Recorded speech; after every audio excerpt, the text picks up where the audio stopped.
funny how the story goes. Little hope, but bigger dreams. Good morning, guys. So before I get into this video, let me just warn you that I have to talk kind of quietly because my son's still sleeping. It's 7:30 a.m. so these bags under my eyes, your girl got like no sleep last night, and I never wake up this early, so if this video is all over the place, it's probably just because I'm, you know, dying of sleep deprivation.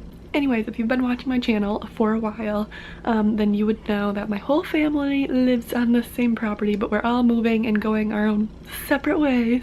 So today we're having like a huge multi-family garage sale. My parents have so much like old antique shit that's just not my jam, but it's their jam. But they're leaving a bunch of it behind. We have a ton of shit, you guys, and like a ton. But I thought that I would give you guys some of my garage sale tips. But before I do that, I want to pre-warn you that the things I'm going to show you when I bring you outside, it's not all going to be the same because, like I said, my mom and dad have all their stuff out there, and my mom doesn't do it exactly the same as me. She just kind of throws it all out there and lines and up, and oh, people will pick through it because that's the kind of garage sale she likes. But I like the organized garage selling.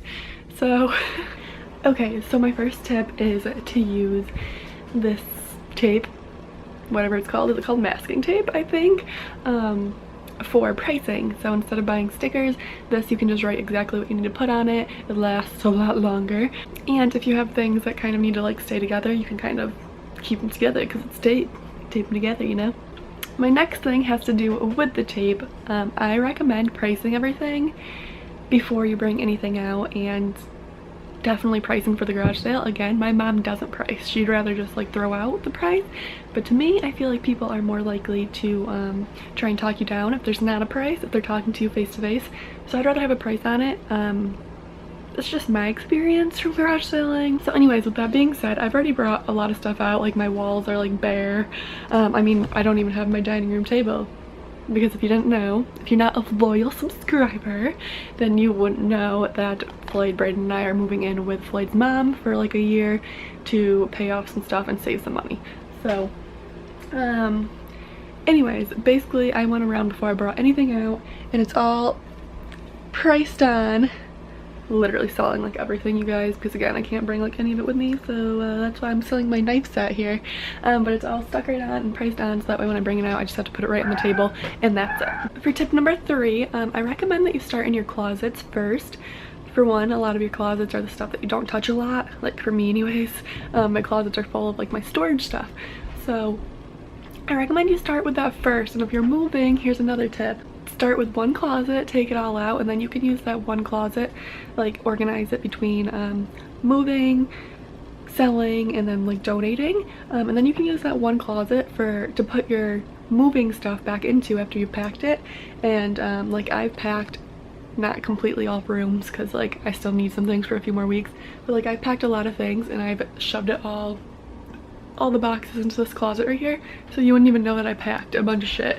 But that way it keeps it out of the way. It's still kind of organized. But definitely start with your closets, because I feel like, for me anyways, that's where I get the most of my stuff. It's where I shove the most of my shit that I'm just not using. Then again, you're just making more room to be able to store stuff until your big garage sale or moving day. Tip number 4, if you haven't used something or touched something within 3 months, get rid of it. Lately I've been trying to make mine even like a month span, but there are some things that I'd give a little bit longer for like 3 months. If you haven't touched it or used it or even eyeballed it, get rid of it. You don't need it. Tip number 5 might be an obvious one, but plaster your garage sale all over the place. So ours is in the Post-Star. It's gonna be all over the Facebook garage sale websites. My mom's posted on her Facebook, which she's a photographer, so she has a million clients. Just plaster it everywhere that you can. Tip number 6 for clothes. My clothes boxes are already outside, but what I did was I used old diaper boxes that I just had kept around from because we're moving, and on the side I would put like 18 to 24 months, and then I have all the 18 to 24 months in there for $1 a piece. And then I like 2-piece outfits and stuff like that, I put in little Ziploc bags, and on those ones I would write $2, so they were $1 each item. Also, when you do price things, I recommend that you price them a little higher than you think they'd actually sell for, just because people do try and bargain with you. And then for me, what I like to do with garage sailing, I suggest you try to keep things organized. I'm gonna bring you guys outside throughout the day so you can see everything and try and keep you guys like updated.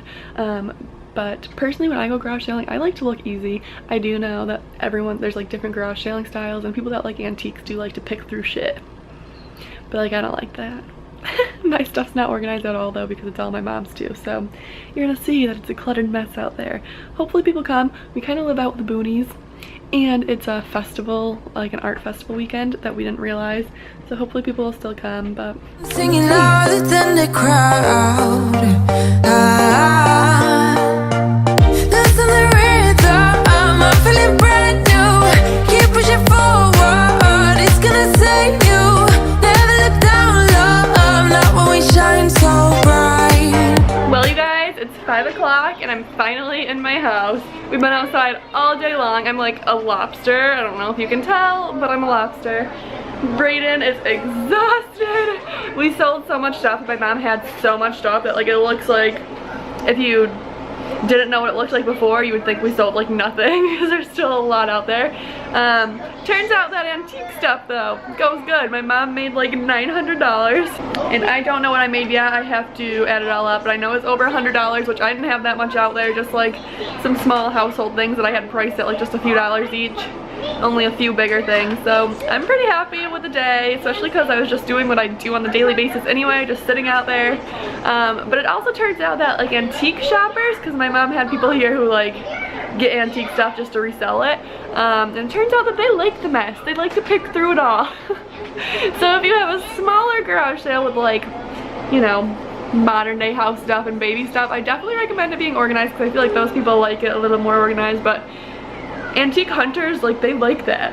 My mom like lives for that stuff. Exhausted. He was so good though, you guys. Him and his, I had my niece here today too, and they just played all day, and I look like a hot mess because I was sweating all day. But they were so good. They came in, I brought them in, and they took a nap, and I just set up the monitor and they napped. And other than that, they were outside with me all day. So it's like 85 degrees out today, so they've been really good. Another thing, I think now that I have had the garage sale and I can kind of give you guys more tips just based on this garage sale, I recommend putting out everything, even things that you don't think will sell, because a lot of the things that I didn't think would sell were the ones that sold. Ignore my Grinch shirt, I'm now in pajamas.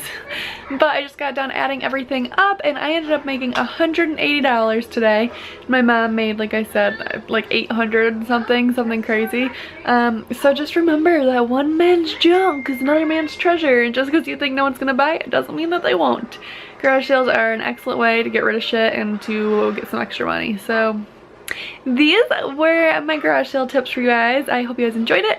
Hope you all have some successful garage sales, and I'll see you guys in the next video. Bye!